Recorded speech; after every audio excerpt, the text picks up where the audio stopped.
muted, but we got the slur on. Let me turn off the slur. Is this way. This way, there's no slur. Welcome all. Good to be here. Let me know if you hear audio. Need to know if the audio is working. Before we begin with the ceremony, I trust all of you are well. Everyone is having a normal Friday, I presume, right? Right?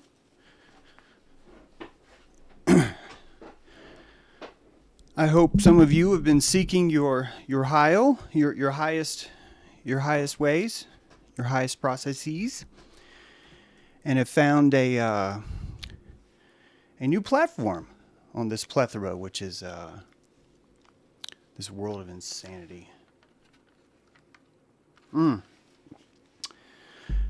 God, Cole, you're right. Fuck. I am always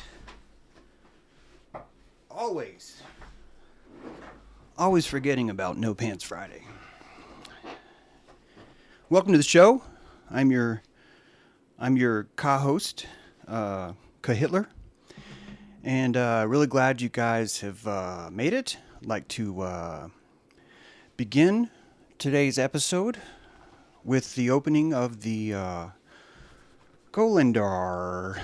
The colander is time to be open. I'm not muted. Okay, good. And I want to point out to people that Katua, the land of Katua, is option 1. There it is, Katua right there. And we will be opening on live. That should have been yesterday, but I wanted to show you live as we pop the cherry of the colander. And there we go. It's popped. It's popped, my friends. Pretty psyched about that. Let me see. And we have a piece of candy. And that is going to someone very special. I actually can't tell you who this first one's for. But the second one, I'm going to tell you who it's for. Because it's going to come from the captain's seat right up here where the captain is and the colander right there. That's going to be number 2. Did any of you ever suspect that you would see me doing this with a colander, dressed like Hitler, with no pants? Have any of you predicted that? Have any of you thought this was possibly something that could have happened? And I see David Traina is here to.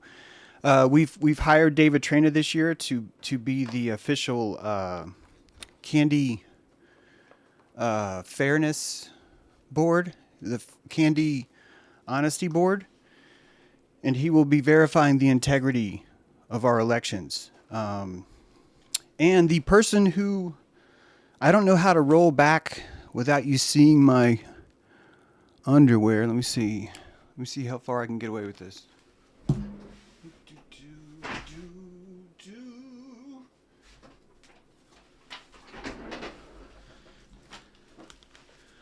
All right. Okay, so we have Josh, Janet, and Sterling. JJS. SJJ. I will ask the chat to enter a number between 1 and 3. 1, 2, or 3. 5 shall be too high, so shall 4.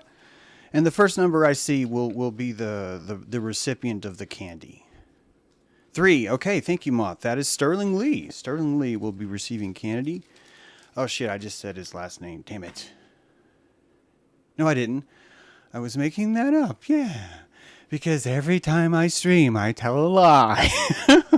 Wow. Okay, so I'm going to take this off now because it's falling off, and I hope you guys enjoyed that. I actually do want to say a few words about Hitler, and I'm going to do it without pants on. I did not see this coming.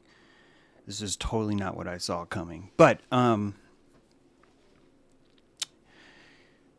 don't actually critique Hitler because people are too busy critiquing Hitler. And in fact, we've been using Hitler as a kind of like a gouache in the hobo bar, as a sort of like hey, can you hang with us?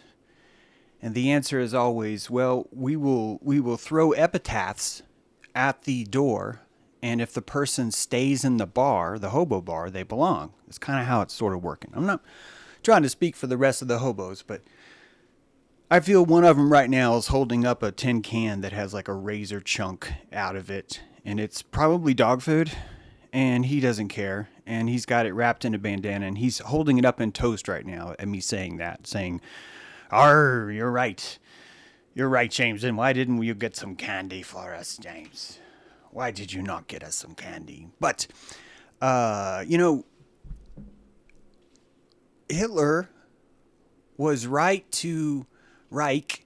Hitler was right to have this vision of the Übermensch, right? He was right to have this vision of greatness that he saw. It's a beautiful thing to have. Jesus had the exact same thing. He saw the exact same thing in people. He would look at someone and say, "I expect greatness from you." And so they would. They would. Or they would not. Now, when you expect greatness from someone, you can't just expect it because you are not actually connecting to them. You are connecting through your face. The fMRI, functional MRI, is showing you this asynchronous connection. So when you are seeing the best in someone, what you're really doing is compassionating their gold. That's what you're doing. You're seeing their entire field, and you're saying all of these things right here are rust and corrosion, and I'm seeing through those, and I'm only rendering the gold that I see in you. And this is why people feel such a strong energy from pride, from someone being proud of them. You catch yourself sometimes saying, "I'm proud of you," and then you're like, "Wait, that's retarded. You're my neighbor. Why am I proud of my neighbor?" Stuff like that, you know. Or couples will say that to each other all the time. And there's always like a stop in their head. They're like, "Is this right?" And what you're really doing is you're compassionating their gold, and you're really actually proud of yourself because you can see them this way. And the reason why you're proud of yourself is because when someone else understands that you've been able to X-ray and see that gold, they get very, very, very titillated. Now, this titillation isn't always good. It's going to depend on where they are in their mode, right? If their mode is 44 hertz and you make them feel 48 hertz, it doesn't matter. It doesn't matter how nice the things are you're saying. You're requiring 4% more hertz from them, and their system, man, it may find that very uncomfortable. You're insisting that this is the best, you're going to love this hertz, but it just doesn't work for them. But this gold, this seeing the purity in someone, is a haunting. You are literally haunting someone in your confidence. And I know you're confused, and I realize that people are like, "Oh, wait a minute, where are we going? Wait, weren't you just wearing the Hitler mustache? What? Hey." And it's cool, but this is what Hitler was actually doing. He was haunting his people with greatness. And it only worked because he had true plasma for that. The dude had a lot of passion. The dude was living in a small town, just like you. "I just wanted a small town." I want you to picture Hitler with the harmonica, live and breathe in a small town, and he's walking through. He's proud of his small town. He's so proud of his small town that he developed such a compassion for it, such a deep love for it, that people start to feel his haunting. He had a sense of greatness around the people around him. But Hitler could not find that greatness in his fellow man. He had no choice but to find that greatness in the soil of Germany, in the fatherland. Hitler placed the importance, the necessary steps for the ascension from slave to Übermensch in the response and the invigoration of the soil that gave birth to the fruit of the people, not in the people itself. You may not have known that. You might even disagree. There could be someone right now furiously typing, "No, that makes no sense." And they may even know more. And prune my lips, prune my Hitler lip, right? But I believe this is actually what caused the downfall. Hitler's first beef was with the Freemason, the French Freemason. He did not call them French Freemason, but I want you to picture the same kind of normalcy that you see around us, where people like, the Freemasons are here and they're trying to kill us. That is the exact same mentality that Hitler had no choice but to start from, because he could not find the gold in people. He only saw the gold in the potential of the soil to create these people. And the fact that he even saw that was good enough. It was a necessary psychic haunting that was required, that other people found very, very attractive. And as he walked through the town, he started to say, we must display the strength of the local land. That this local soil right here, it should have its own strength. And that any other outside strength trying to walk in or control us should be met with how strong we are locally. That we will be our own force. And so as Hitler was writing and meeting and collaborating, more and more people were turning into a militia of the soil. It was a soil militia. It was the most natural indigenous response that a land could have, which is why it was so popular. That's actually why. And you would look at the Iroquois Confederacy as the exact same kind of thing if you understood where the plasma went. Hitler had plasma in the soil. He haunted the soil. People believed it was easier for them to believe in their soil than it was in themselves. This is why Hitler, a man who is insisting the greatness of man, the first thing he wants to do is hunt down the pornographers. Why? Because he does not have faith in the human spirit to face dissonance, to face haunting, and he doesn't understand or have faith that that vitriol is exactly what tests man and forces him to grow. The cross is a necessity for a tomato to fruit, or to vegetate. Fruit. Yeah, it's a fruit. The cross is necessary for anything to grow out off the ground and extend itself higher. And as the pain of that cross invigorates, right, the stalk, the stem, it's able to grow higher and higher and reach more sun. And as it grows higher and higher, it is met with less and less support from its neighbors. The Übermensch will always stand what the non-Übermensch will call alone. The Übermensch does not know the word alone. The Übermensch is the embodiment of the soil all the way up through his stalk, so he is connected to everything, which in a way, if you could not afford that vision, would look to be something called alone, but actually is something integrated. And Hitler understood that the soil would integrate the man if the soil was protected. And so the militias would grow locally. And the militias turned into pride parades. Do you realize that Nazism began as a pride parade? But that pride was in the soil. It was in the bioregional soil. This is why Hitler is right. And his lack of being able to believe in the man himself is also why he's wrong. When you cannot believe in the man, you will Zionism. You will create Zionism by finding a scapegoat and removing it. It would be like walking into a karate match and say, hey, I want my kid to be better at karate. And the way I think he's going to be better is I'm going to not let him fight anyone else on the mat, because now he is undefeated. And look at me, my Zionist regime is undefeated.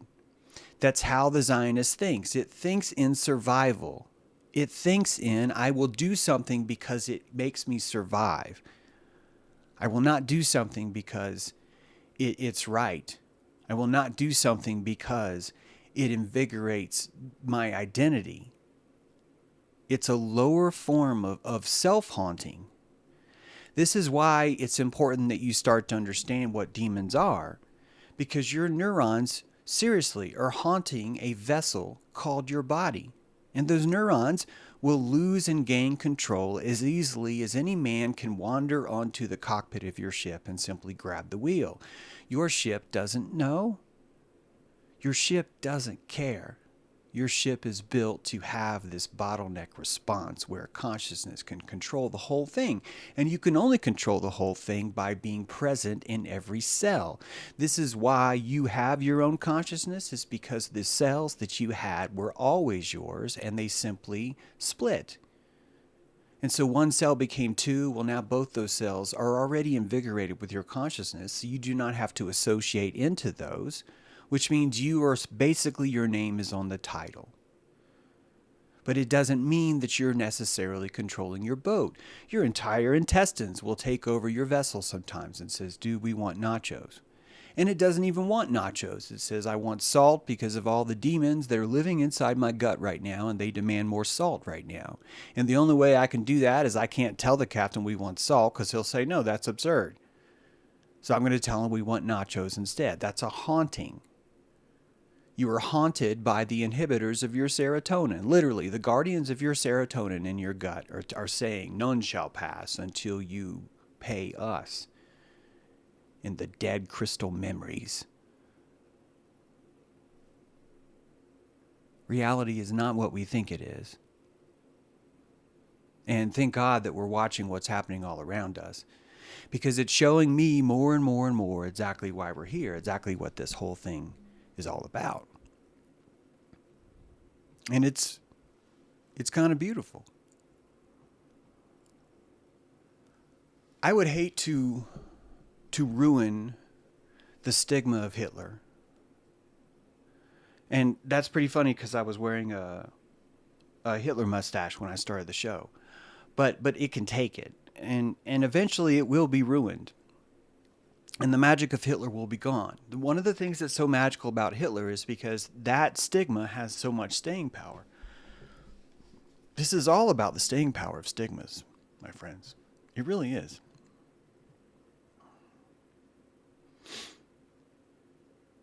The French aristocracy, that was his first beef.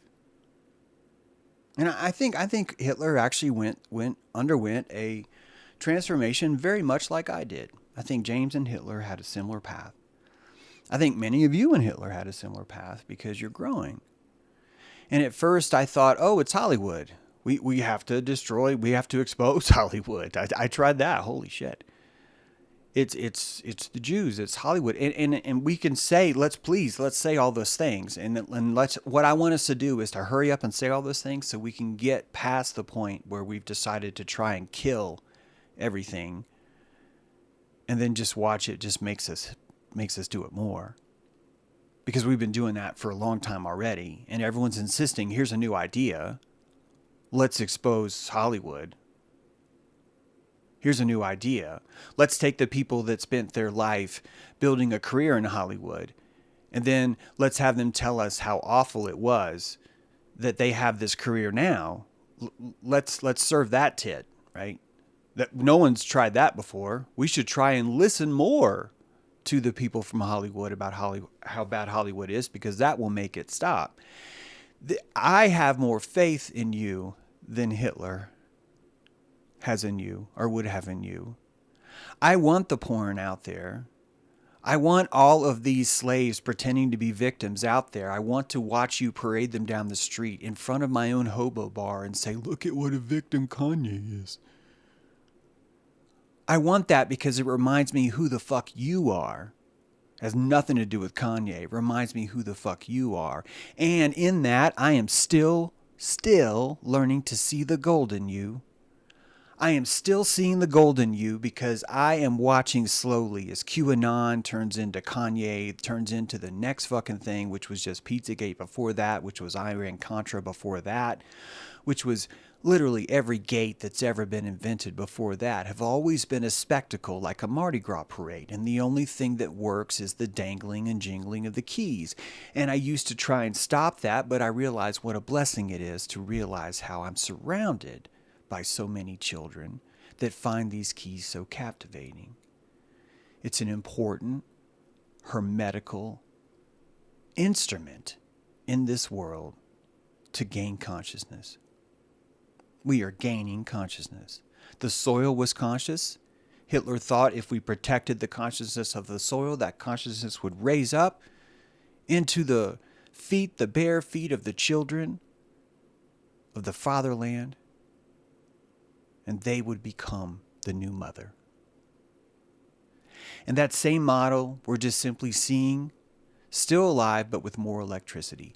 And the moment you start to invigorate and see gold in someone is the moment people start to tear you the fuck apart. They tear you apart. You threaten everything that they've unbuilt to be here.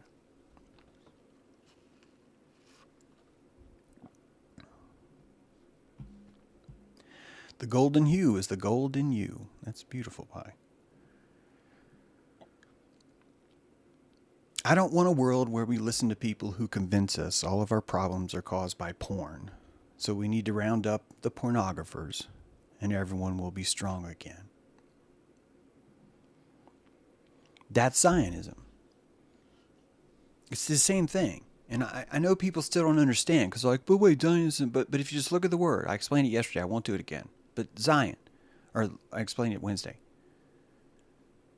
It's the exact same model, and it always causes the same thing. It's a beautiful Pied Piper. It's just as beautiful as Hitler, and I don't want to take Zionism away. I love understanding who around me is a Zionist. I love watching the people around me yell and scream about how evil Zionists are. I love watching them be a Zionist as they're doing that. And if I was frustrated because people weren't seeing it too, I would not be alchemizing this energy. There's a big transformation that has occurred. And all of us have the opportunity to level up every minute, every moment. And there's a point where that electricity of that rebuke feels too strong and you just can't stay in there. And so you back out. And this is what's so beautiful about this. It's really at the heart of even Luciferianism. I believe in you, which is why I know we need porn. I believe in you, which is why I know we need scapegoats. I believe in you because I know we need the Pied Piper of Kanye. I know that because I would not have known who you were until I watched it happen. I would have assumed that you were on the same page as me, which means I never would have even utilized my compassion, my X-ray. I wouldn't have developed these skills to see what I can.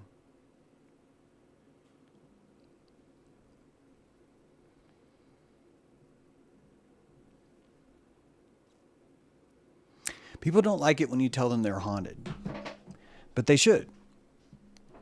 They should, because I would argue with you that most of the things that you are unconscious about are typically haunted by something else.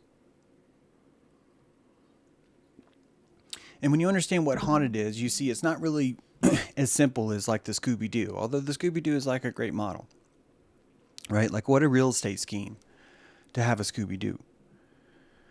But there's actually more to it, and I think you can learn to see what there is more to this by starting to imaginate with me, A, everyone is haunted, including you.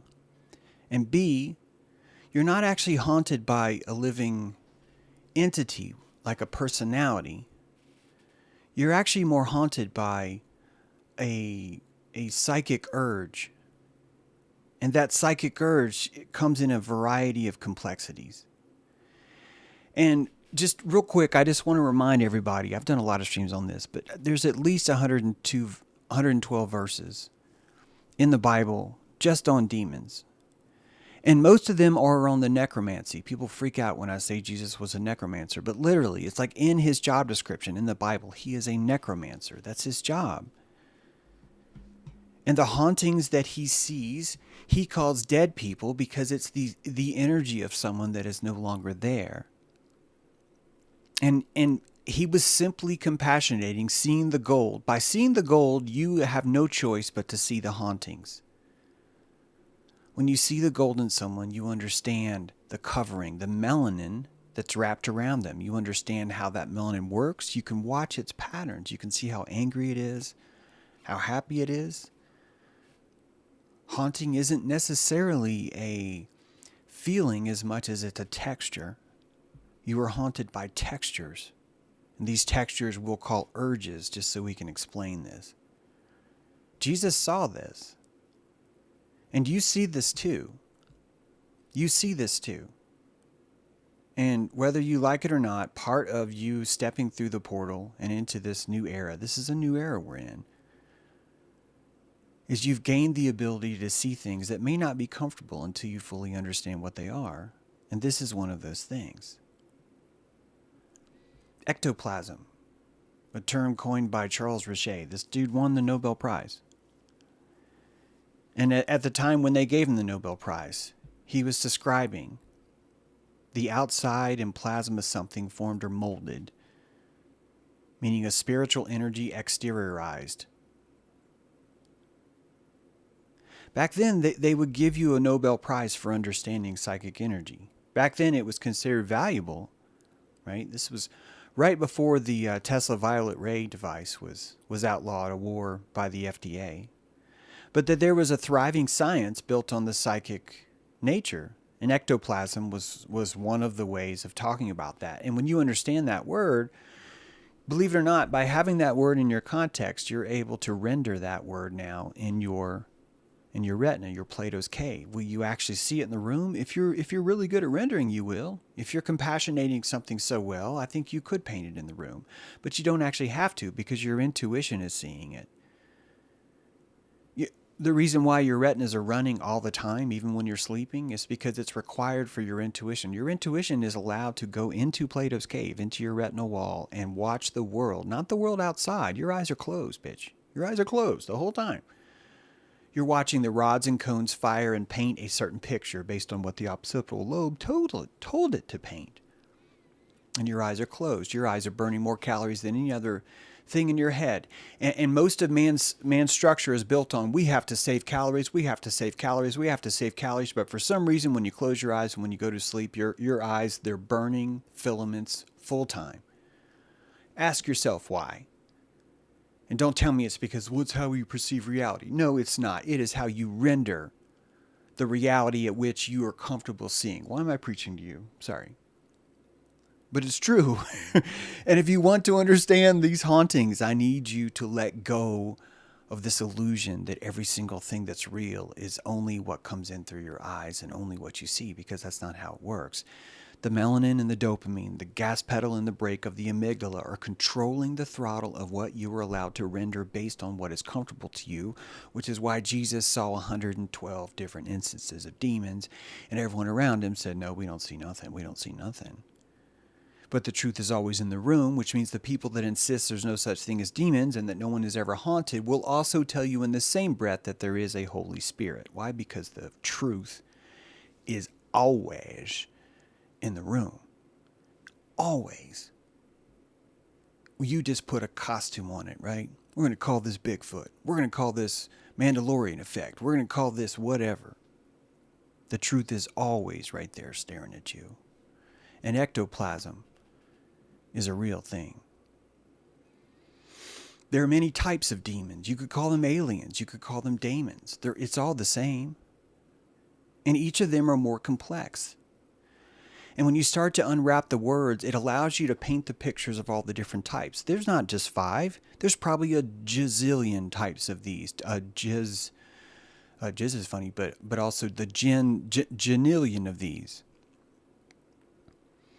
And let's start with a real simple one, just simple vectors.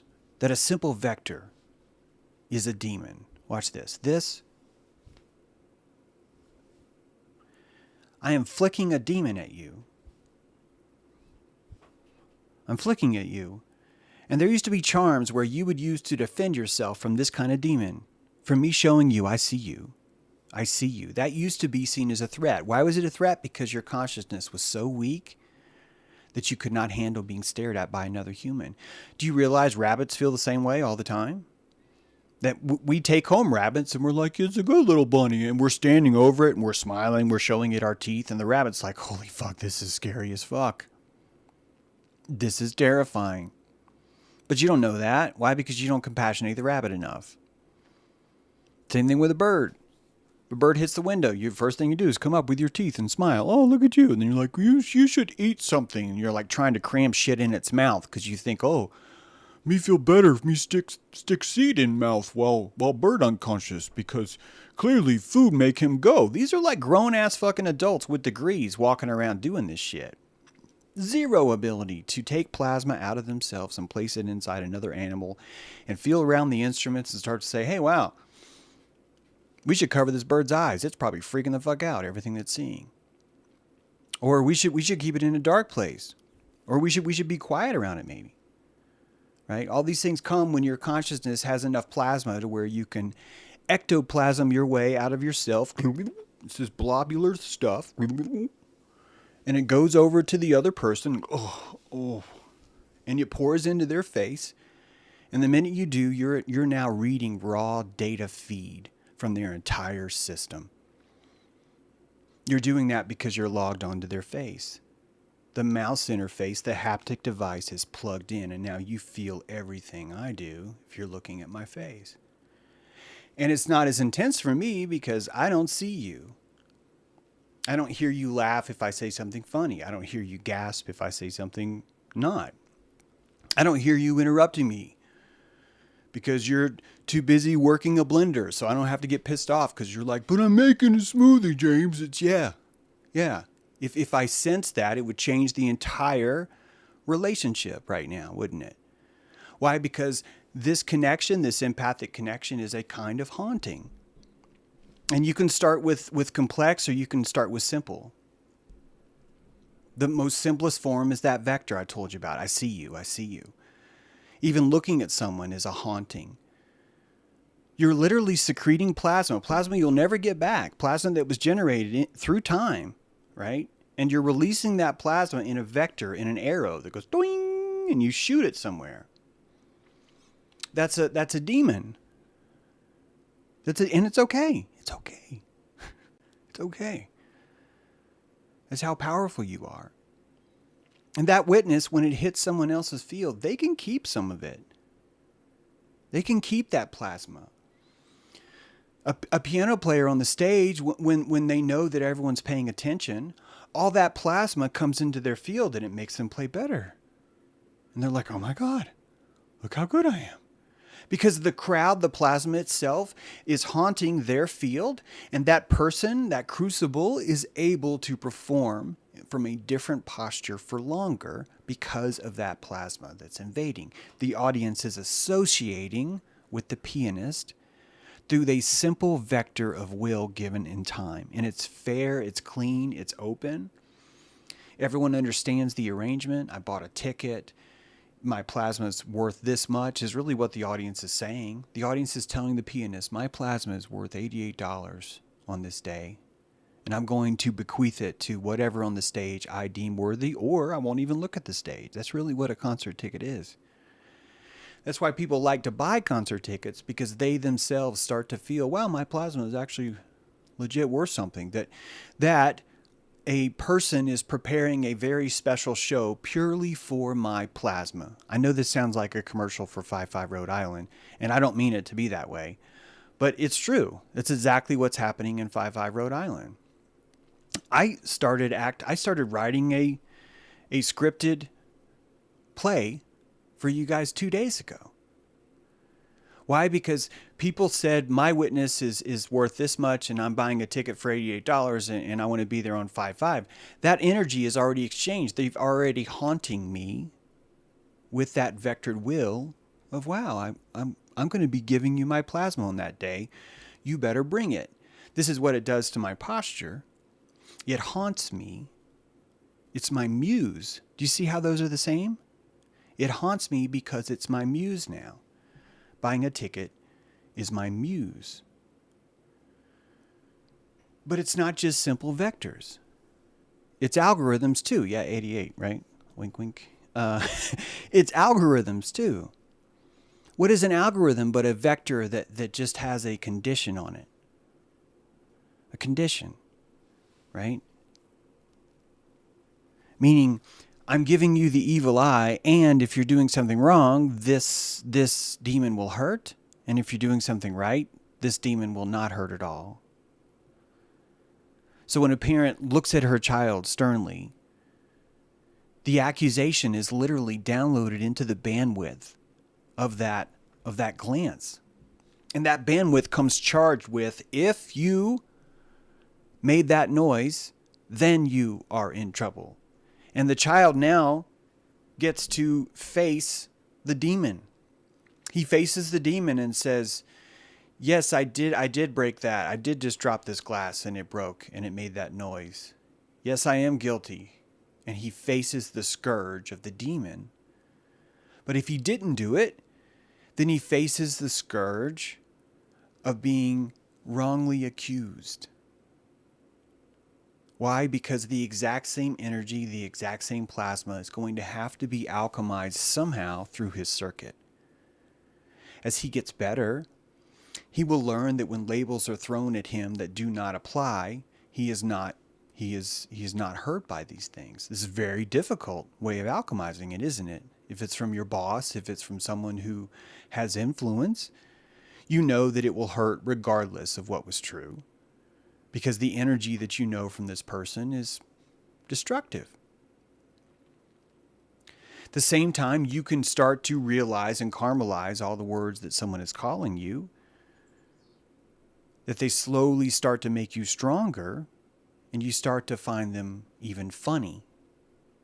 You start to find it amusing because of all the pride that you can now see in yourself, because the demon doesn't work. You become immune to that. There are animations.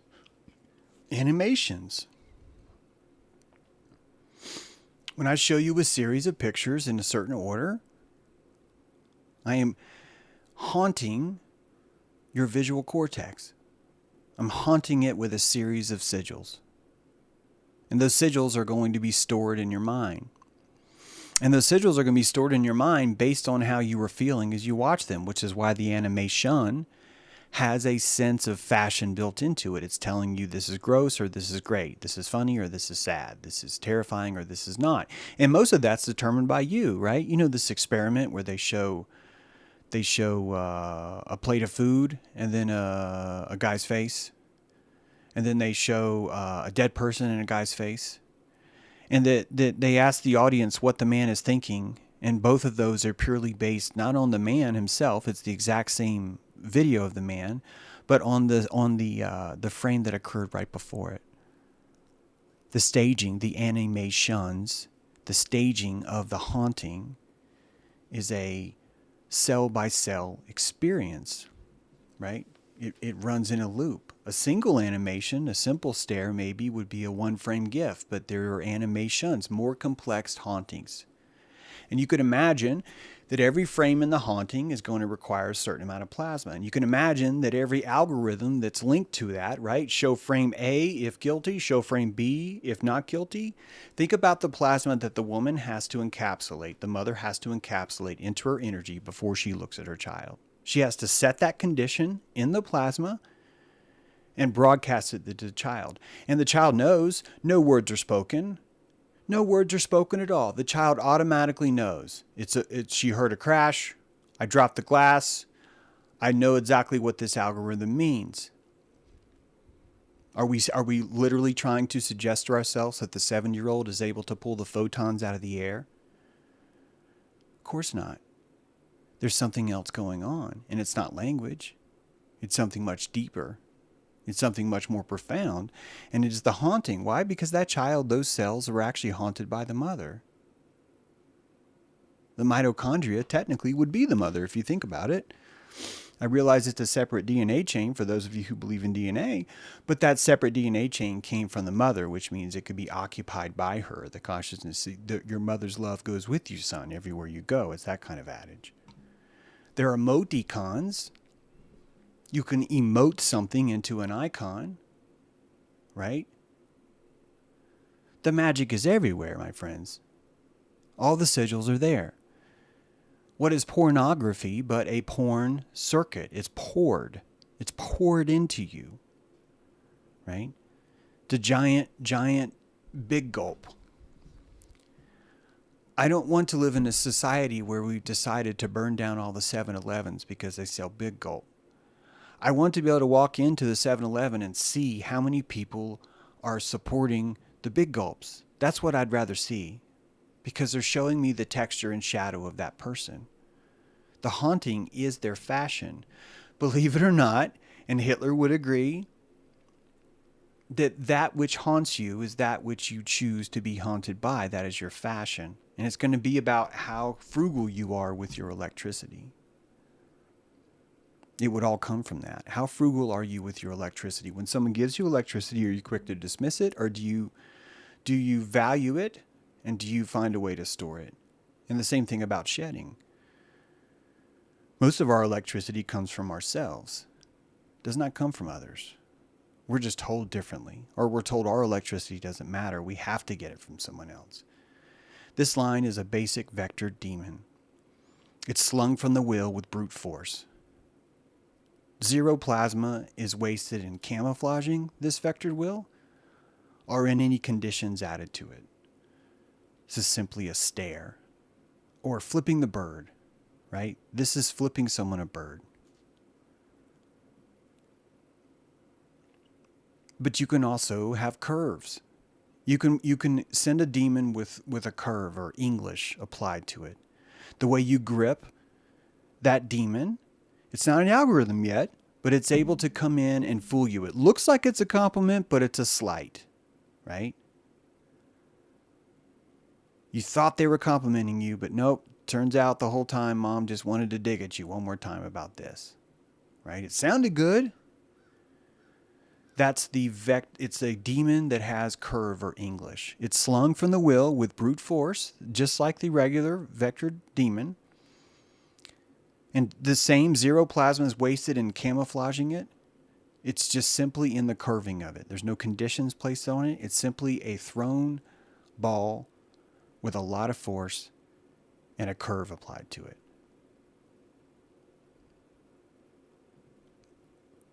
There are logical demons, right? If guilty, right? The expression can be if guilty, give electricity, or if guilty, dump electricity, right? If condition is true, then insert praise, or if condition is true, insert rejection. And everything you've ever done with your boss, with your school, with anything that involves your slavery of learning to develop consciousness has these conditions. It's a conditional haunting.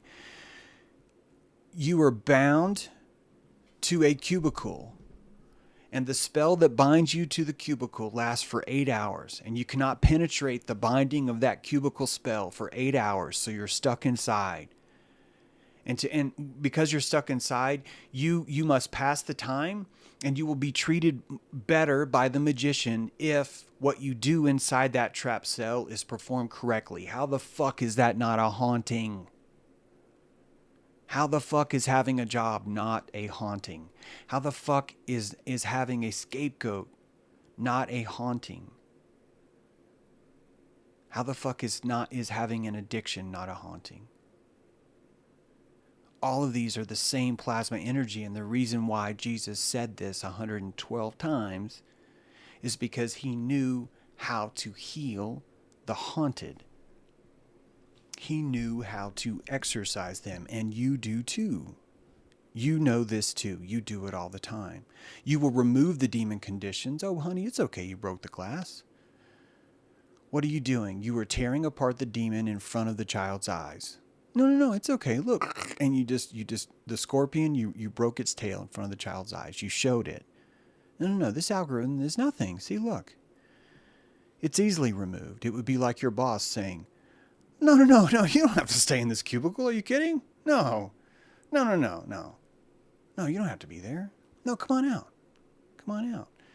And of course, you as a young magician are going to learn to either trust or not trust. And you have no choice. You're either going to find yourself or you're going to wither and die. And the worst thing that could possibly happen is to have someone come in and fucking champion you. Oh my God. And white knight you. Think about how disgusting that is to white knight somebody. To come in and say, please let me save you. What you're really doing is say, please let me enslave you in the haunting of myself as your savior. It's disgusting. And there's no way that you're going to grow an Ubermensch out of that. You're going to destroy society by trying to be nice to it. You're going to destroy it by licking its wounds all day long. You know, even these conditional demons, they still aren't camouflaged yet. And they're not really thrown as much as they're set up like booby traps. They usually don't come in as like a super push. It's more of like something that's laid out. It's like a note or a text message, right? This is, oh, I see. So you're not going to be able to come by? What is that? Listen to that again. And that as you read that text, oh, so you're not going to be able to come by. Oh. And what is that? That's the plasma pulling you down, extracting that energy from its algorithm. It's all there. And when you understand the energy, you start to super value Kate. Yeah, super value Kate. I'm not wearing pants. I'm going to make up words today, okay? But you start to super value Kate just how finite energy is. It takes you being bound in a spell called a cubicle for 20 years. What many people would call retirement, that's how long it takes for them to finally see, oh, fuck. And by that time, it's too late. It's too late. I've never once believed I would ever be able to retire. I think that's a fucking illusion. I do. I think it's been an illusion for a while, but the people that fell for the illusion are gutting us like fish so they can keep their illusion. And I'm not going to do that to my next generation. I don't have a retirement. That's an extraction. That's an extraction allowing me to prove how stupid I was to keep giving them money or to keep giving the government money under the auspice that this is my Social Security. It's not security. That's me. That would be me being bound to the exact same spell. Exact same spell. You know, I don't mean to show off, but I'm not wearing a fucking hood. I haven't worn a hood over my face to say any of this, not fucking once. Not once. And I really want a world where we parade Kanye around and say, oh, look what a fucking hero this guy is. Oh my God, he lost $100 million of his $900 million. That dude is suffering so much. It's the stupidest shit I've ever heard, but I want a world where we have these kinds of people so I can see them. I need to know who they are. I need to remember to remove my expectations from them because they will haunt me, because I will haunt myself, because I will be committing emotional pedophilia with people who think that way. So this helps. All of these things help.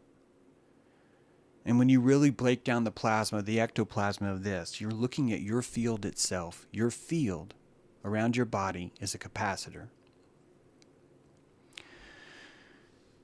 It's one surface completely separate from another surface. And each of them are isolated electrically. That's at the heart of what your body is. and all the crevices, all the veins, all the arteries, allowing the stretching of electricity, the stretching of opposites. That what you think are red blood cells are actually electron caddies that are either holding or not holding a charge, because the separation of those charges, the separation of that is what creates the voltage that makes you alive. That voltage is activated by those separation of things. And that the dichotomy and the bipolarness that we are trying to stop by hunting down the pornographers and murdering them so we can all feel better about ourselves is the war on our own blood cells, because we're insisting that we must have equality. We're insisting that we must have a world where everything is the same. And that's how you kill an entire body, an entire engine, an entire boat, an entire battery, an entire circuit, is you insist all parts of the circuit must be the same. That we can't have a bunch more power over here in this capacitor waiting to be dumped out. And we can't have a collector over here. And we can't have a one-way logic gate over here. What are you kidding? And that's how all demonology works. All law contract is a circuit. And that circuit is leading to the capacitor. It's a circuit. It's a conditional demon written down in ink. And you gave it that power because you've always been satisfying your own electricity with ink too.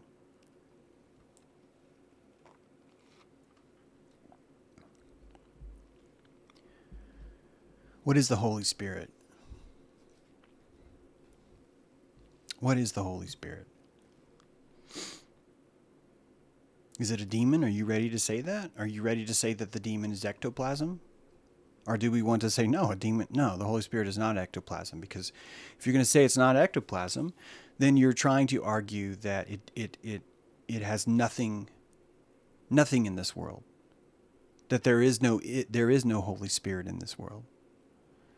And if you want to say it's something but it's not ectoplasm, then say what it is. Because the word ectoplasm actually is something. It's something that's external to the body that's been associated with energy, with consciousness. So, is the Holy Spirit ectoplasm? Because the answer is yes. And when you were a Christian, when you were young, if you asked Jesus into your heart, you literally opened your vessel and accepted ectoplasm from the Holy Spirit. It's literally what happened. I felt it. I remember feeling it. My mom freaked out when I told her. She didn't know what to say, because to her the whole thing was just a bum ritual. I mean, not to say she didn't have her own beliefs, but she thought I was just making that up. And I felt that ectoplasm. I felt that. I asked Jesus into my heart, and I felt the ectoplasm from that. But the Holy Spirit is not that, or it is that? Because when you look at what the ectoplasm really is, the ectoplasm is, I need a conglomeration of Holy Spirit around me that I can lean on. That's all it is. And so everyone that's out there worshiping to the Holy Spirit is putting their prana, their good prana, into a collection jar, a collection plate called the Elohim that is extracted by you when you need it. It's a real live technology. And this technology is not exclusive to God. It's not. And the longer we pretend and insist that it is, the more we will insist we have to burn down Hollywood. Because Hollywood is the living, sacred vessel as any other vessel around, including your heart, including your family, including your house, including your car, that every single one of these things are vessels for ectoplasm. And they collect this ectoplasm when we worship them, when we give them anything, any kind of attention. You're bequeathing to something, you are worshiping it, even if you hate it. Because you were pouring all of your precious time into that subject. You were saying, my time is worth this subject. That's what you're doing. And only when that vector will is so strong that it comes across as hate is the subject themselves not able to alchemize and accept that this is worship, because they will feel it as hate and they will say, oh, they're not worshiping me, they hate me. Why? Because the energy is so intense that they cannot take it into their field because they're not ready. And this is the entire point of why you are here. You are here to be haunted by people that do not like you, by people that question your ideals, that people that accuse you of every single label in the world, because the more that happens, the more you find out who you are, because your consciousness literally emerges in the shit of it all. This is the meaning of vitriol. Your consciousness is placed inside this mountain and put under immense pressure. And inside that mountain, in the blackest of days, in the crushiest of situations, and the worst pressure from outside yourself, you emerge as something clean. You have been solved. You have alchemized. And every single label that you've ever seen in your life has been bringing you on a hermetic journey down the yellow brick road. I'm not wearing pants. I'm not saying that you're persecuting me from that, but I'm saying the fact that I'm not wearing pants is a kind of exposure. And that exposure is challenging me to find myself without pants on, to find that kind of consciousness. And when we embrace the dojo earth of this world, we start to learn to appreciate all of these hauntings around us instead of insist that they're not true. Instead of insisting that we have no right to say such things. But the conscious circuit of life force conjoins itself into a legion. When you evacuate your plasma and you say, this is for God, God is everyone's God, which means you are giving that plasma as a beautiful donation, by the way. I want you to continue to do this. I do it too. I love giving my plasma to God. I know you do too. So I'm not saying this is wrong. I just want you to see where the energy goes. All of that energy being disassociated from you is real living life force. It's more advanced than an algorithm. It's more advanced than a vectored will. It's love. It has an effervescent dimension to it of consciousness. What is love but a photon of consciousness? Please think about that. Love is simply a photon, a conglomeration of consciousness. I have love for means I imbue this with consciousness. And this is the love I carry for this thing. You can hate something in the same bubble. You can caress and protect the same thing with hate as you can with love. It is apathy that pops that bubble. It is apathy that destroys that thing. It is love and hate that gives it life. You can hate something, but it will simply have no choice but to learn how to accept your hate as energy and alchemize it.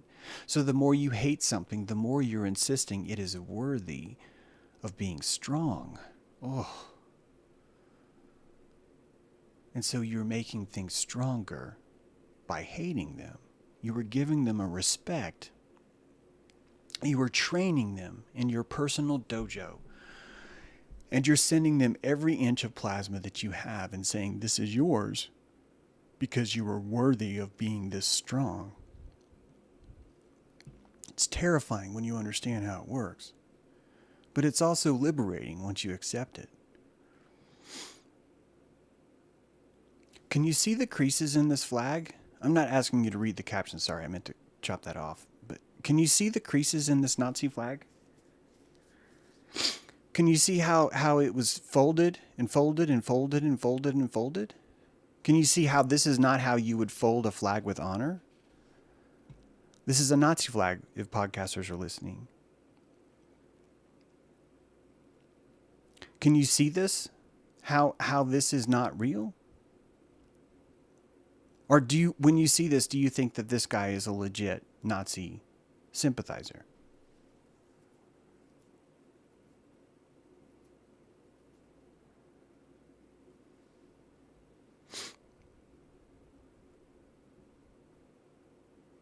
That's a sigil charged with something. But because my compassion and my plasma is so good, I have no choice but to see that it's fake. He doesn't have reverence for that. And only someone who has enough compassion to stretch out in that flag and put it in him and realize, okay, that's totally fake, would see that. It's only then. And you could argue maybe his pants are a little bit too pressed, maybe. But it wouldn't matter because the authenticity is not there between the notes. It's like not there. And so now you realize that this is a very powerful demon. It's such a powerful demon that it has this entire other superficial antechamber to it, right?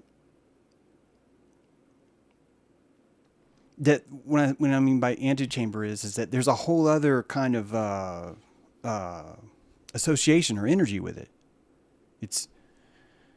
There's a superficial outside the gates kind of energy that's happening with it.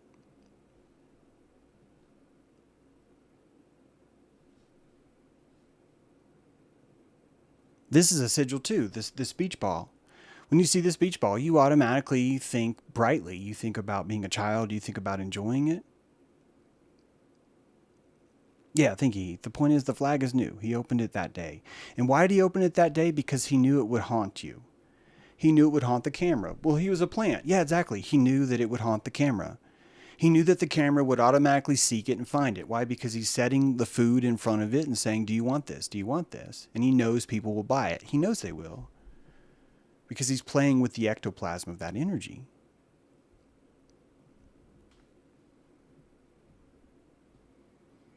These guys are doing it too. It's really effective. And like Kanye, they gotta do it behind a mask. Why do they have to do it behind a mask? Because they're not ready to hold that kind of energy. They can't handle it. So they're using fashion itself to try and survive. It's a crutch, and they're working on it. They're learning to alchemize. This is one of my favorites because up in Canada they insist this means slavery. And it's ironic to me because it's that exact same kind of thing where people who are trying to drink the essence of how good they are have decided that the pornographers were the ones that do everything bad. And I'm not going to stop the stream and tell you the entire history of why this is completely not even close to a symbol of racism. That I can read you the Nathan Bedford Forrest speech that he gave to the very first meeting of the NAACP, which shows you that Canadians are literally being bigots about that when they're claiming stuff like that. That's not at all what it means, but it shows you the haunting. This sigil is haunted, is what I'm trying to get you to see. It's haunted. Right? These are haunted. These sigils, all these sigils, this is haunted too. Haunted, haunted, haunted, haunted. Haunted. And we should want them to be haunted because they create this kind of a gateway to step into a place where no one else will be unless they really have enough electricity. This is an initiation, my friends. This flag is an initiation. And it's a reason why so many, why you would even see something called a white Aryan gang, if that's even a thing, because what they're doing is the exact same thing that this guy's doing. It's that, wow, man, if we did this, we could have a lot of cool ectoplasm, and all we have to do is just not really associate with this, but just pull it out every now and then, right?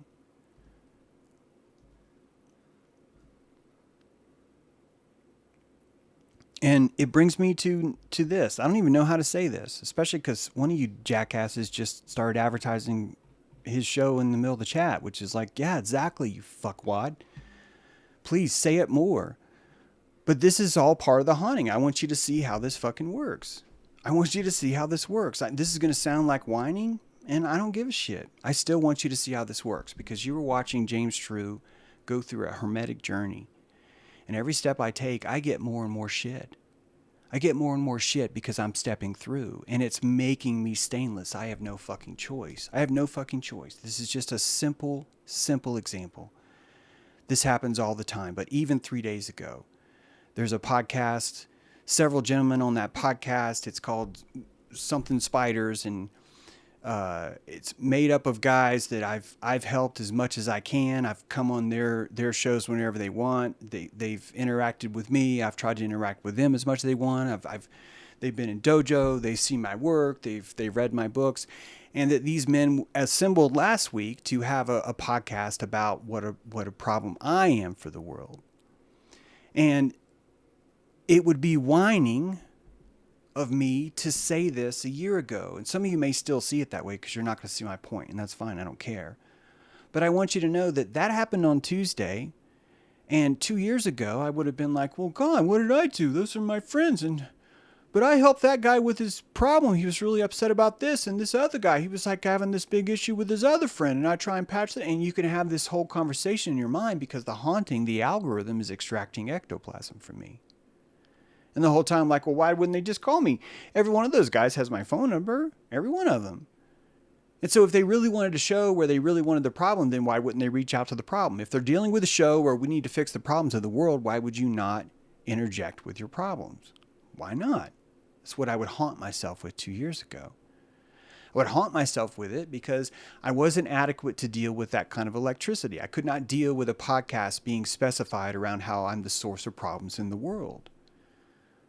But I actually like that now. And this, I want you to see what it takes. That's all. I want you to see what it takes because you will be able to window shop. I'm telling you that you're going to be able to window shop your sovereignty by watching what I'm about to show you right now, something that I'm going through. That if you would like to have your sovereignty, my friends, you're going to have on Tuesday a podcast made by your former friends explaining how you're the problems of the world. And that's not the only thing. That just yesterday, 2 more of your friends will do an entire live stream where they're claiming that you bullied an innocent girl in a wheelchair to extort money from her. And that will be on Thursday. So on Tuesday, you have the spiders.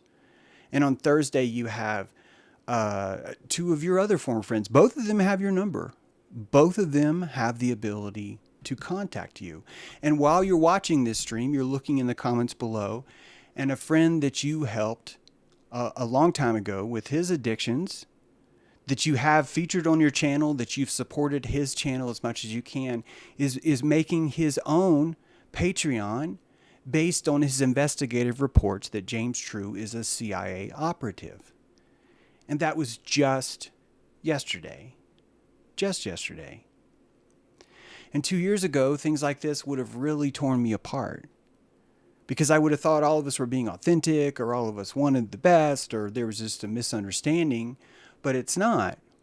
All of these things occurred because I did something. That CIA guy did a 2-hour interview with a lady who calls me a Satanist. Why did she call me a Satanist? Because she paid me to edit her book.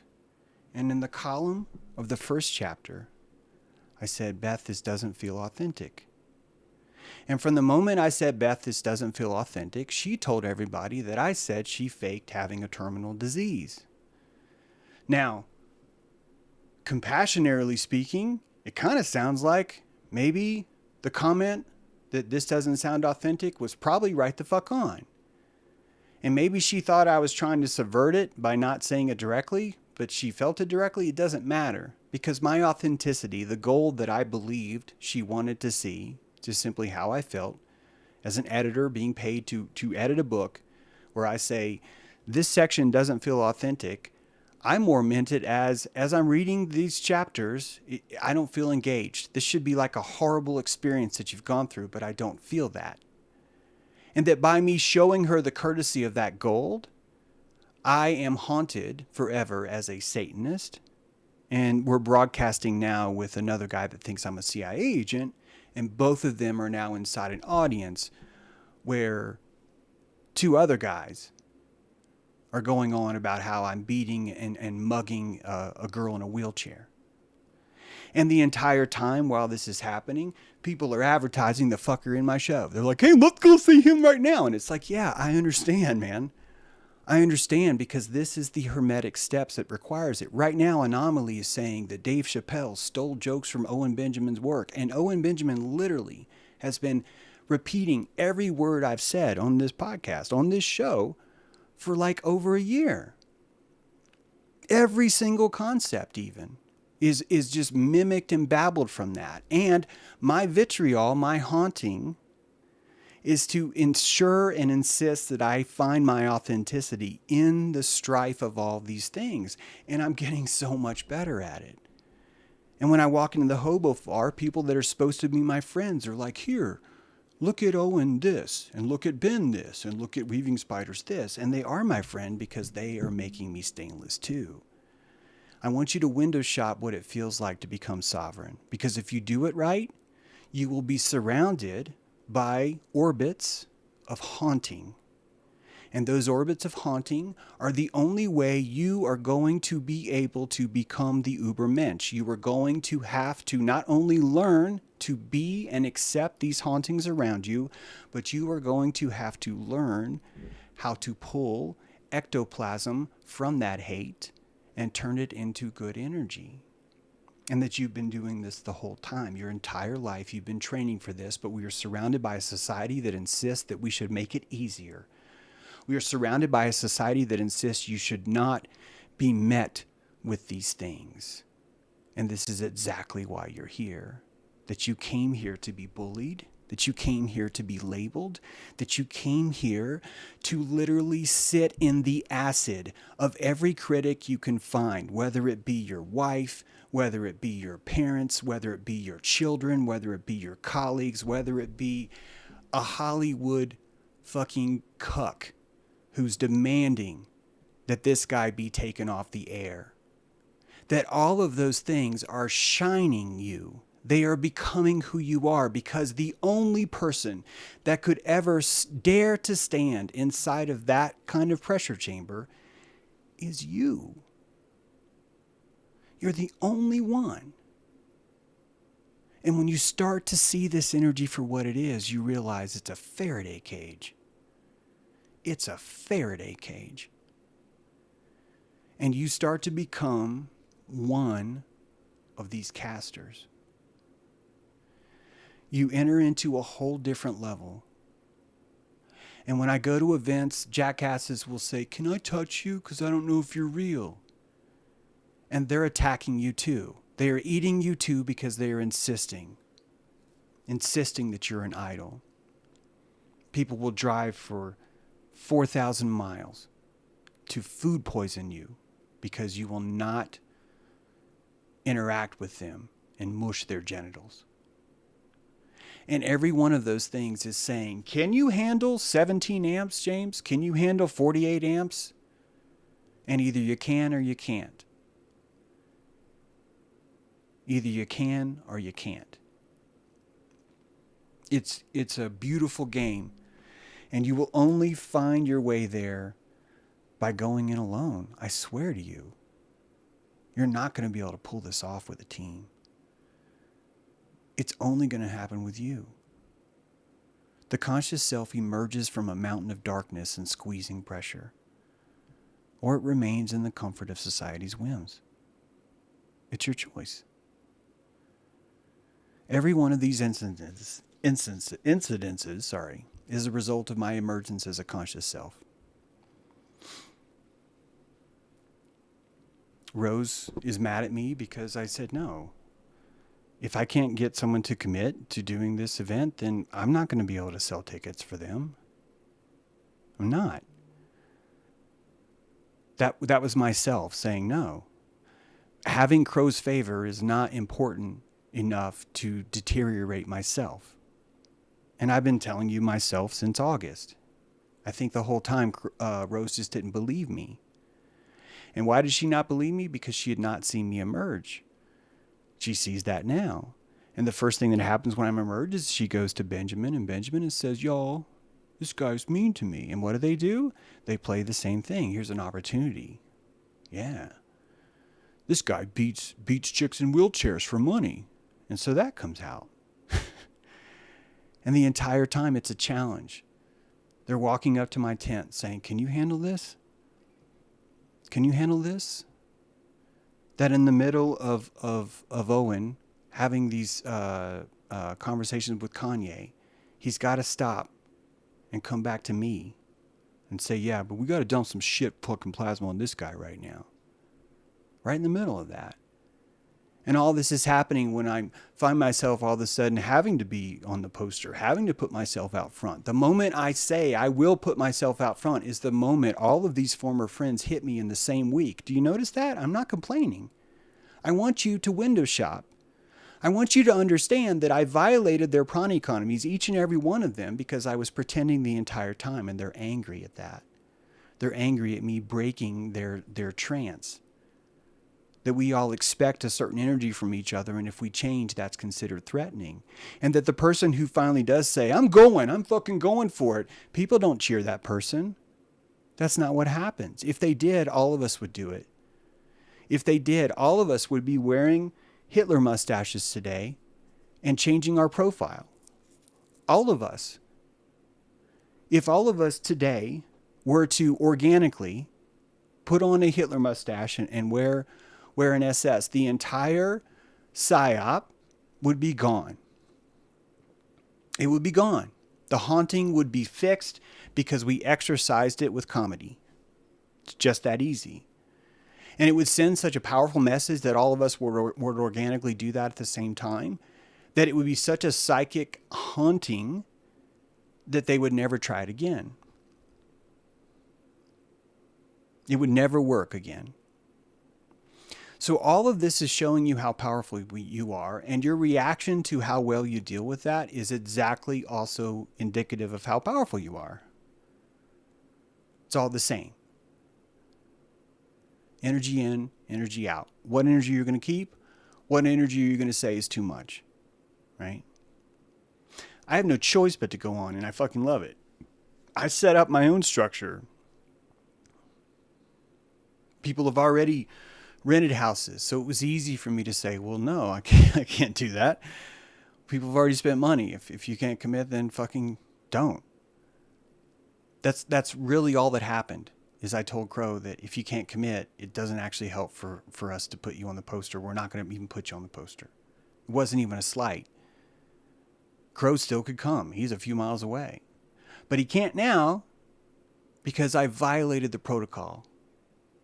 I violated the protocol. I violated the protocol with the Flattoberfest people.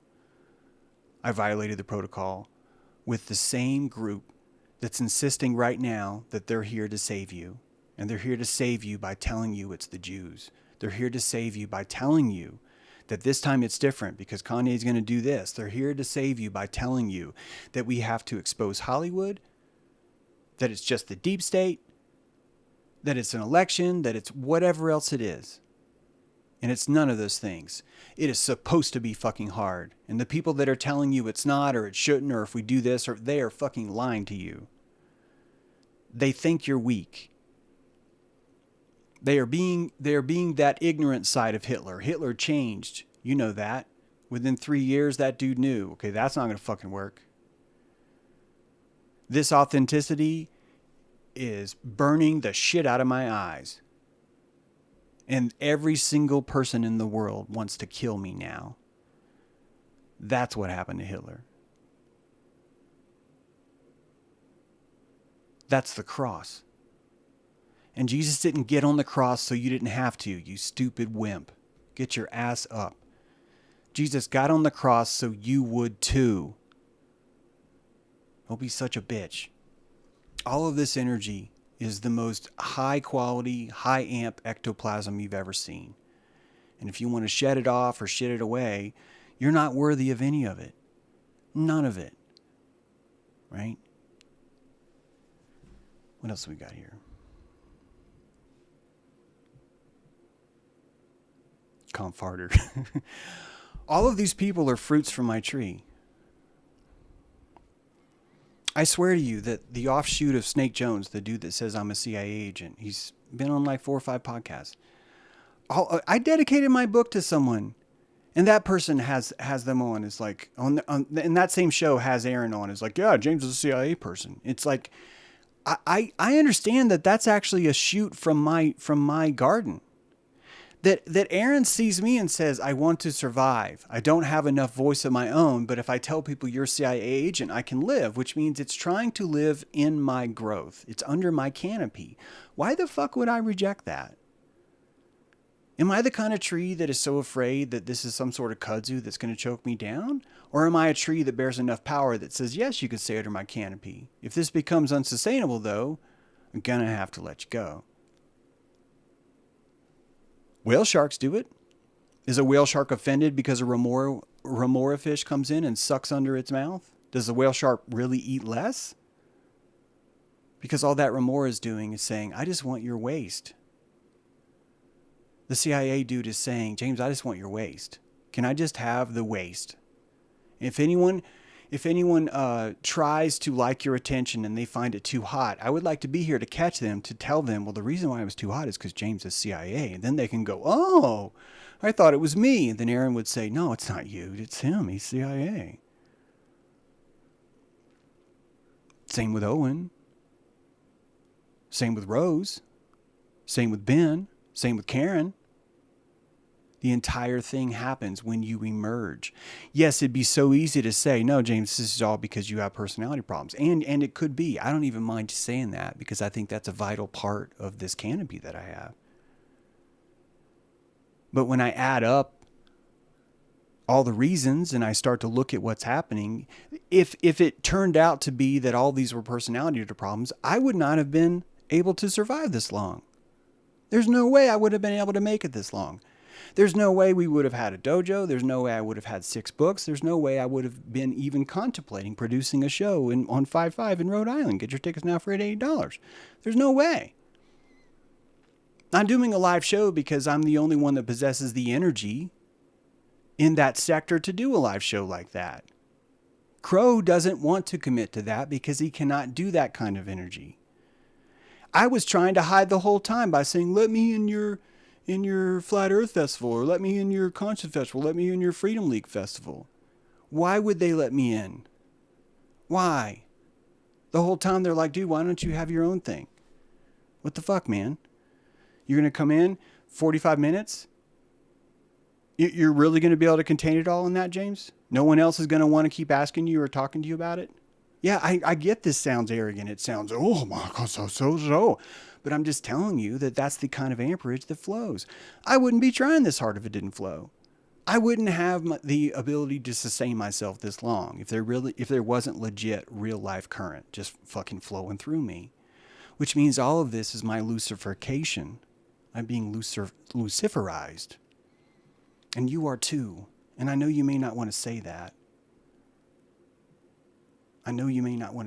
But you were too. Devil Advocate, they said you wanted to do a Luciferian ritual, and Crow said no. I have no horse in this race, but if I'm going to listen, I don't need plasma. That's not true from either party. Okay, well, Crow listed 5 reasons, James, and not one of those was a Luciferian ritual. So, but own that, dude. See if you can hold that. See if you can hold that plasma, and just see where it goes. Airship link. What does that mean? No. We'll figure it out. But you've been luciferized. And when you want to merge as the self, you're going to rise up out of fascist. The first thing you're going to need is fascism. It's the first thing. You're going to look for the leader that's strong, who will literally destroy anyone around who opposes him. That's the very first emergence of consciousness, is the acceptance of fascism. The second one is the communist. That's the second level. Oh, I see. There's no airship link yet. Okay. Yeah, James, you definitely have a horse in the race, just so you know. It's kind of inauthentic to hear you claim that. Like, oh, I heard it was a Luciferian. If you can't explain what that means, then, dude, you need to just look at that. That's all. And I don't like the people in the in the hobo bar that are like, oh shit, so I got to be careful talking about Crow. Why do you have to be careful talking about Crow? Why? I had a meeting with Crow. We went over all this. And have you seen a retraction? As Crow said, what James just said on his stream last night wasn't true. So somehow the 5 reasons that I listed, James turns into a Luciferian festival, and I released that episode. And there's no rebuttal. In fact, if anything, there's an apology, and all the slander was removed from the sites. So you start to understand that James has an appetite for that. It's no different than CIA. It's the exact same kind of energy because of the abundance. I'm not keeping enough of this energy, which means it's going to be natural for there to be some sort of suckerfish drinking from the same thing. And that's okay. That's okay. Guys, I'm going to dislike you more if you come in the hobo bar and start talking shit about Crow because you think that somehow gives you street cred. I think you're going to suck for doing that. I don't think you're going to be cool at all. I find that more disgusting because Crow actually didn't do anything disgusting. All right. Someone who works for Crow reacted in a very caustic, destructive, vandalistic way because her feelings were hurt. And her feelings were hurt by Crow, not by me. But she can't say that. Watch the stream. This is stupid. This is stupid. I've been more than generous with that. And his show. His show's great. He's had me on 5 times. Why would I not say that's great? It's a good show. Anyway, you come up through this, through the liberal, the conservative, finally the sovereign and the self. And every time you come up to that, it gets a little bit smaller field. You run into a little bit smaller field and a little bit smaller field and a little bit smaller field each time. So you run out of options, basically. You have no choice but to congregate at the self. That's the only place it goes. I want you to know it's okay to feel persecution because it means you're growing. In Rome, it hurt to be called a Christian. On YouTube, it hurts to be called a Luciferian. That's why James uses that word. That's why he's vague and says, well, it's a Luciferian ritual. No one ever said that. That was James who said that. Why? Because he knows how much electricity that is.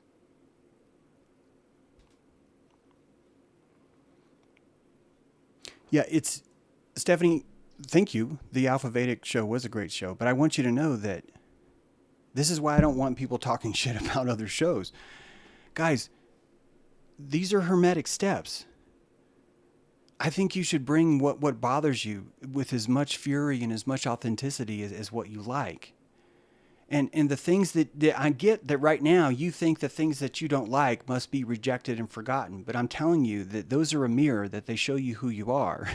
And when you start to look at the labels that scare you, like Luciferian, when you literally put that hair shirt on and wear it around for a few days, it cleanses you like nothing has ever cleansed you before. These labels are baptisms, and most of you are afraid. And I don't want you to do something you're afraid of. I'd rather you sit out and wait. I don't mind that you're going to call me names because I did that. I don't mind that you're like, oh, he put on a Luciferian hair shirt and he says he's stronger now, therefore he's a Luciferian. Exactly. What other choice do you fucking have but to say that? None. None. Until you gain more electricity, this isn't going to be in your appetite. And it shouldn't be. That's why your morality is going to be yours. It's going to be your morality. It's going to stay that way. And it's going to grow with you or shrink with you. All right, I got to get this link out. I'm going to... anybody want to be on Airship? I'm going to post this link as fast as I can. I don't know how they didn't make it, but I'll do that right now. Actually, I'm going to put my pants on, and then I'm going to do it. And we can talk about anything else you want. That's fine. Hi, Magic Tonight, too. Thank you all for being here. Enjoy your Luciferication. Make sure I got the... Yeah. Sorry, let me just say this.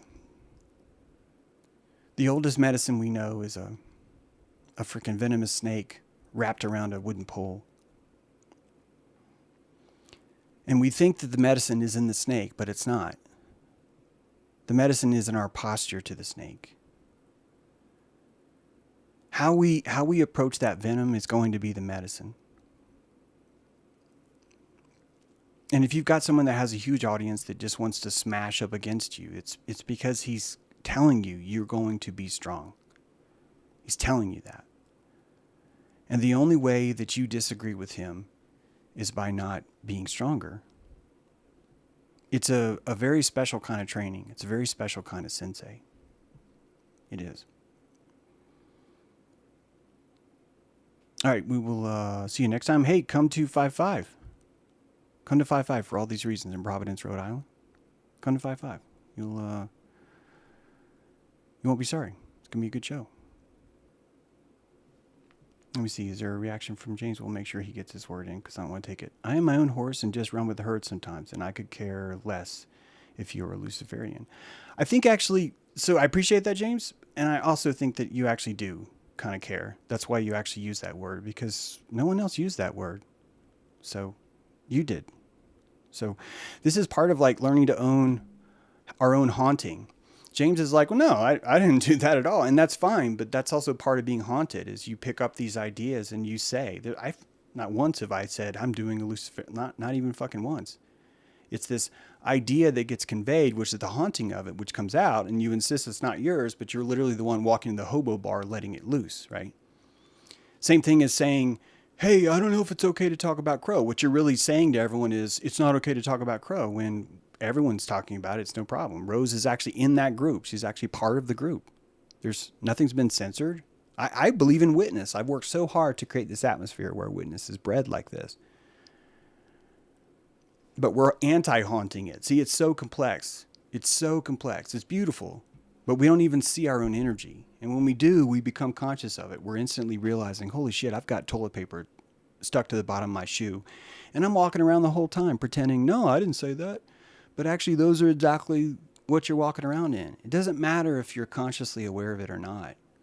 If you've reached this level, it doesn't actually matter if you're consciously aware of your energy. You're responsible for every ripple. And that's very expensive. I get why most people wouldn't want to be there. Like, I don't want to be responsible for that. I get it. That's why we're here. We're here learning that stuff. So thank you for bringing it. And there's no such thing as just a witness, James. Now I'm busting on you for this. But seriously, man, there's no such thing as just a witness. You're a witness. If you only would have said, just quoting Ben. Yeah, well, actually, you're not just quoting Ben. You're haunted by Ben. Ben has said a lot of things. Does that ever factor in? Well, we'll see. Yeah, that first, you're right, Green Mountain Girl. That was something that was another thing. That's when I started to wear the hair shirt. Anyway, we'll talk to you guys later.